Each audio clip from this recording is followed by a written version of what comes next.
नमस्ते गाइज, मैं हूं आयुष और स्वागत है आपका बीफिट टीवी पर। आई होप आप सभी अपनी लाइफ में अच्छा कर रहे होंगे, आप अच्छे से वर्कआउट कर रहे होंगे, अच्छे से खाना खा रहे होंगे और अपनी सेहत का ध्यान रख रहे होंगे। आज की इस वीडियो में हम बात करेंगे soya as a source of protein. इसमें हम 3 बेसिक प्रॉपर्टीज को कवर करेंगे। सबसे पहला है कि सोया एज अ प्रोटीन सोर्स कैसा है। दूसरी हम ये बात करेंगे कि सोया की बायो अवेलेबिलिटी क्या होती है, उसकी बायो अवेलेबिलिटी कितनी होती है, इसके बारे में हम बात करेंगे। और तीसरा, सोया को लेके बहुत सारे मिथ्स हैं और कुछ ऐसे मिथ्स हैं जो कि काफी डिस्टर्बिंग मिथ्स हैं, जो कि बहुत सारे लोगों को रोकती हैं सोया कंज्यूम करने से। तो हम उसके बारे में बात करेंगे। गाइज, इस वीडियो में आगे बढ़ने से पहले अगर आपने अभी तक के इस चैनल को सब्सक्राइब नहीं किया है तो प्लीज आप सब्सक्राइब बटन पे प्रेस करिए और बेल आइकन को भी हिट करिए ताकि आपको आगे नोटिफिकेशंस मिलती रहें। सबसे पहले हम बात कर लेते हैं कि सोया एक अच्छा प्रोटीन सोर्स है कि नहीं। तो हम सोया को एक अच्छा प्रोटीन सोर्स कंसिडर करेंगे क्योंकि हम उसी को एक अच्छा प्रोटीन सोर्स बोलते हैं जिसमें सारे 9 एसेंशियल अमीनो एसिड प्रेजेंट होते हैं, जिसकी अमीनो एसिड प्रोफाइल कंप्लीट होती है। तो सोया की जो अमीनो एसिड प्रोफाइलिंग होती है वो कंप्लीट होती है क्योंकि उसमें सारे 9 एसेंशियल अमीनो एसिड प्रेजेंट होते हैं। आप सिंपल वे में अमीनो एसिड प्रोफाइल को आप प्रोटीन की क्वालिटी से रिलेट कर सकते हैं। तो जिसकी अमीनो एसिड प्रोफाइल कंप्लीट होगी वो एक अच्छा प्रोटीन सोर्स माना जाएगा। अब बात कर लेते हैं कि सोया की बायो अवेलेबिलिटी कैसी होती है।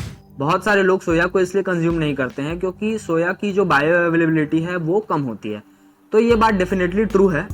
सोया की जो बायो अवेलेबिलिटी है वो 70 to 75% ही होती है, लेकिन इसके बावजूद भी सोया एक अच्छा प्रोटीन सोर्स है।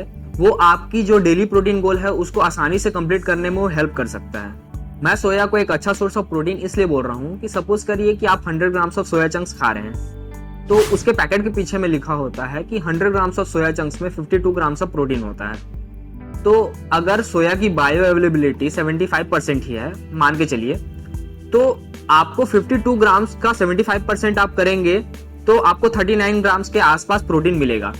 तो आप ये सोचिए कि आपको 20 रुपए में 39 ग्राम्स प्रोटीन और किसी सोर्स से नहीं मिलेगा। इतना सस्ता कोई प्रोटीन सोर्स नहीं है सोया जितना सस्ता कि आपको 20 रुपए में 39 ग्राम्स ऑफ प्रोटीन मिल रहा हो। अब जिस चीज के बारे में मैं बात करने जा रहा हूँ वो एक बहुत ही इंपॉर्टेंट पॉइंट है। बहुत सारे लोग सोया को इसलिए कंज्यूम नहीं करते हैं क्योंकि मार्केट में एक मिथ ऐसी फैली हुई है कि सोया को कंज्यूम करने से मैन बूब्स हो जाता है। एक्चुअली ये मिथ इसलिए फैली हुई है क्योंकि सोया में फाइटोएस्ट्रोजेंस प्रेजेंट होते हैं। एस्ट्रोजन वो हार्मोन होता है जो प्रीडोमिनेटली फीमेल में ही पाया जाता है और उसी के कारण से फीमेल की जो कैरेक्टरिस्टिक्स है वो डिफाइन होती हैं। तो बहुत सारे लोगों को ये लगता है कि अगर सोया में फाइटोएस्ट्रोजेंस प्रेजेंट होते हैं तो फीमेल कैरेक्टरिस्टिक्स सोया कंज्यूम करने से डेवलप होने लगेगी, और उसमें मेजॉरिटी ऑफ द टाइम्स बात होती है गायनेकोमेस्टिया यानी कि मैन बूब्स की। तो ये चीज डेफिनेटली गलत है, ये एक मिथ है।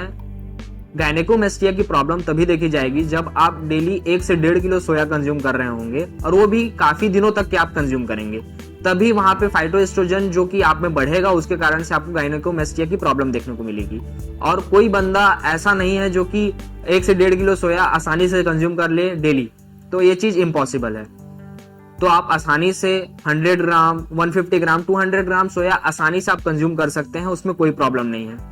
तो आप इस चीज को अपने दिमाग में डाल लीजिए कि सोया कंज्यूम करने से गायनेकोमेस्टिया की प्रॉब्लम यानी कि मैन बूब्स की प्रॉब्लम नहीं होती। सो फाइनली कंक्लूजन में आप ये समझिए कि सोया एक बहुत ही अच्छा और सस्ता सोर्स है प्रोटीन का।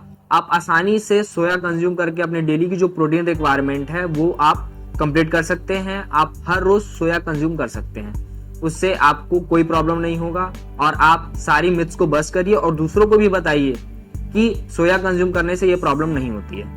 गाइज, आई होप ये वीडियो आपको अच्छा लगा होगा। अगर ये वीडियो आपके लिए हेल्पफुल साबित हुआ होगा तो प्लीज आप इस वीडियो को शेयर करिए और लाइक करिए। Thank you.